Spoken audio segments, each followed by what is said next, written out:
Hello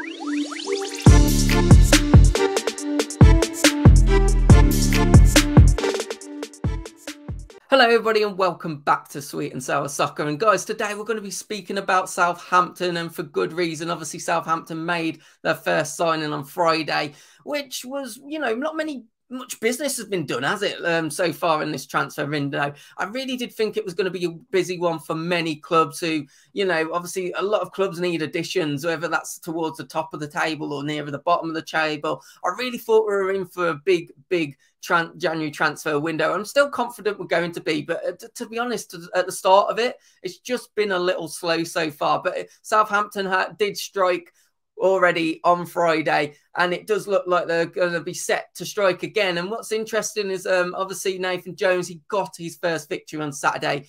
We're getting the win in the FA Cup, which will be a massive weight off his shoulders. But in his post-match interview, he was speaking about the need for new signings, and he mentioned that, it could be an additional 3 or 4 that Southampton are looking to bring in over this transfer window. And following on from that, there has been a rumour that's come up today on the Sky Sports Transfer Centre, which I feel is always a credible place to get rumours. And it's another attacking player. It looks like Southampton are set to bolster their attacking line again. I think it's needed. I think Saints need more goals. Obviously, there probably needs improvements or overall areas, but I think if Saints are going to stay up, they need to add some more goals, add some more creativity, and it looks like that's exactly what they're going to do. But guys, before I jump into this video, please do me a last favour, hit that like button and please do subscribe. And let's talk about the potential new man, and it is Daizen Maeda, the Japanese international, who's 25 years of age. And I think this again shows a bit of a change of direction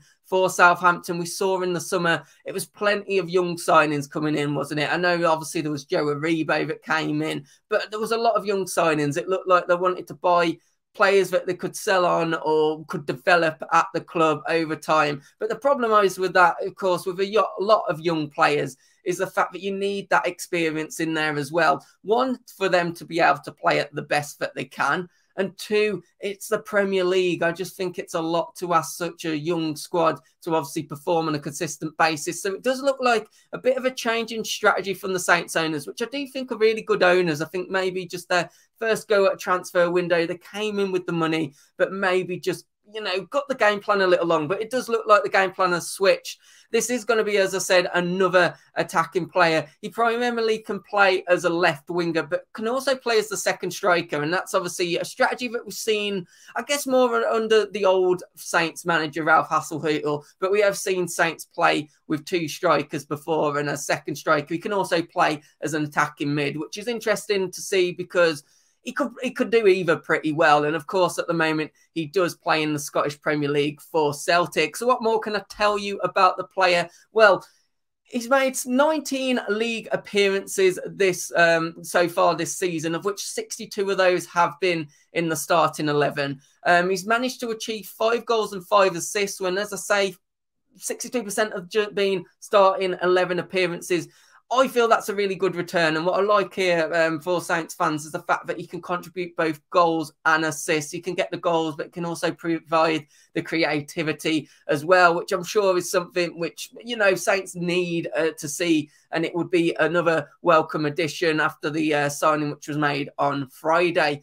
He's also coming in. He would be also coming in on very, very good form. He had a great World Cup for Japan, and he actually did get a goal against Croatia, it was. And he followed that up by coming back after the World Cup and bagging a goal in the Old Firm derby as well against Rangers in what was a 2-2 draw, wasn't it, between Celtic and Rangers in that game. So, he's feeling good about himself at the moment. Again, a player that would be coming in with confidence. Guys, what more can I tell you about the attributes of the player? Well, he's very good at the short passing. A little bit different from the signing that was made on Friday in terms of that. He's a very technical player, a short passer, get the ball moving, get things happening, which I think, again, is another welcome addition. He's a long shot taker. There's a little questions over his crossing ability, which maybe would point more towards the fact of him being more of an attacking midfielder. especially with the profile of player that was signed on Friday. And if you've not seen that video, guys, please do head after this one to that video, because I speak all about the other new signing that you've made. Of course, he can play on the left wing as well. So maybe if he did get brought in, it would be maybe as a second striker and more as an attacking midfielder, one of those positions, rather out on the left. And we're looking at his attributes as well and what he's good at. I feel that position would suit him best. But as I said, guys, I didn't mention at the start that transfer fee is actually unknown at the moment. This is early days of this rumour coming. I don't think it would be a break-the-bank transfer, though. I really don't. You know, you're not going to have to spend 20, 30 million, which does obviously tee up for further signings to be made. And as Nathan Jones pointed out, they do want to bring another 3 or 4 players in. So it would be another attacking player. Guys, let me know your thoughts as always. Would you think this is a good signing? And as I mentioned at the start of the video, if you have enjoyed the video, please do me a favour, hit that like button, and please do subscribe to the channel. And we'll catch you on the next one. Take care. Have a great rest of the weekend. Goodbye.